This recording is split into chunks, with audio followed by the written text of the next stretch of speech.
Honestly, I'm just kind of excited that I actually have this physical book that I get to have when I'm talking about this because I had to read the ebooks for all of these before, so actually having a little bit of time to read in this one was super nice.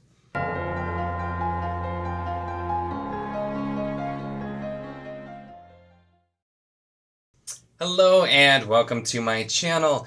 In this video, we're going to be talking about Yumi and the Nightmare Painter by Brandon Sanderson. This is Secret Project 3, and I'm a little late getting to this one, obviously, because it was in the middle of a readathon time when this came out, and I was also in my Wars of Light and Shadow binge at the time as well, and so I didn't have time to fit this in until a good deal later in last month.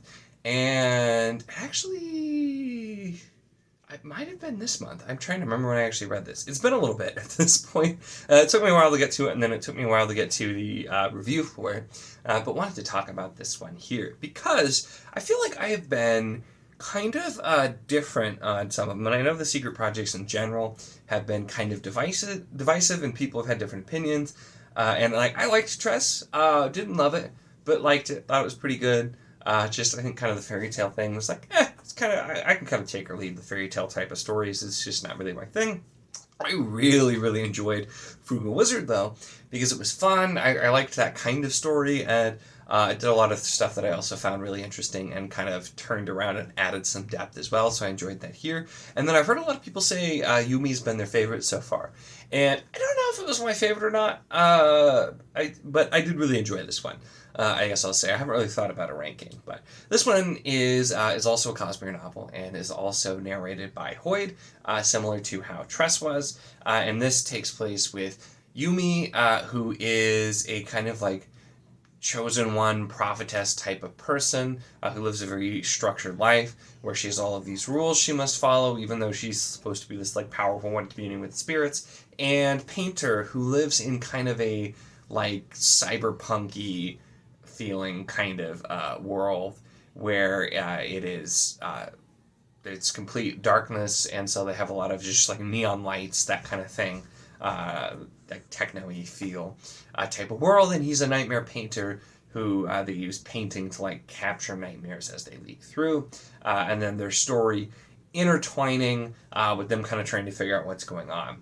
So this one was super different from anything that Sanderson's really done, I'll say to begin with.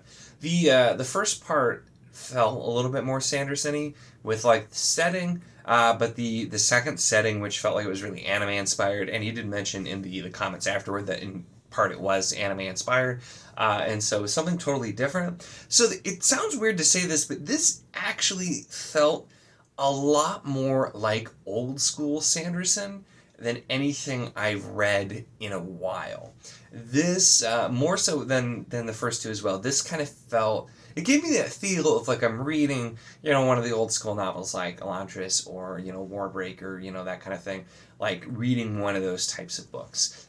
It's definitely different, but it just kind of had that feel. So for me, I really enjoyed this, and I felt like it kind of had that magic that sometimes has been missing for me in Sanderson's later releases. And it did do a lot of interesting things. And had nice storytelling. And I know some people didn't like the Hoid narration. It's a little bit different, but I mean, it's still Hoid narrating and being Hoid, so you're going to get more of that in this one. But the story itself, I thought, was just interesting with the way that it combined, and it definitely plays with your perceptions and makes you kind of think some things that are going to happen where you don't necessarily know exactly what's going on. And it has some interesting Cosmere implications as well, because it's this seems to also, similar to Tress, take place way in the future of the Cosmere, and so we know Hoid's traveling around, but we do have some mentions of I think a shard that wasn't mentioned prior to this, to my knowledge, but I'm not one of the 17 shard scholars, so I could be wrong in that. But we do get a mention of a shard and just kind of this area, and so the kind of little bits and pieces with the Cosmere stuff has been really interesting for me, and I really enjoyed that too. I know some people felt like they were getting a little too much of that in Tress. You get a lot of that here, but it also really is focusing also on the story with these two characters who come from very different lives, but are having to sort of work together in order to get stuff figured out.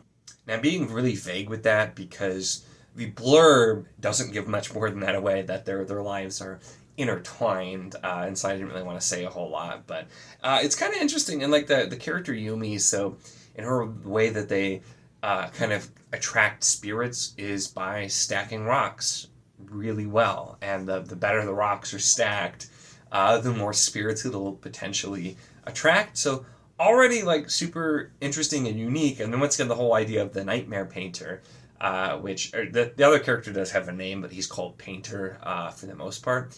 And with it, and so just the idea of nightmare painters, where literally this is a group of people that they're kind of like a night watch, where they go out and they watch for nightmares, and then they paint them to like make them kind of real and get them to dissipate. And so also a super interesting idea, but also it's both of these people going through their own character struggles as well.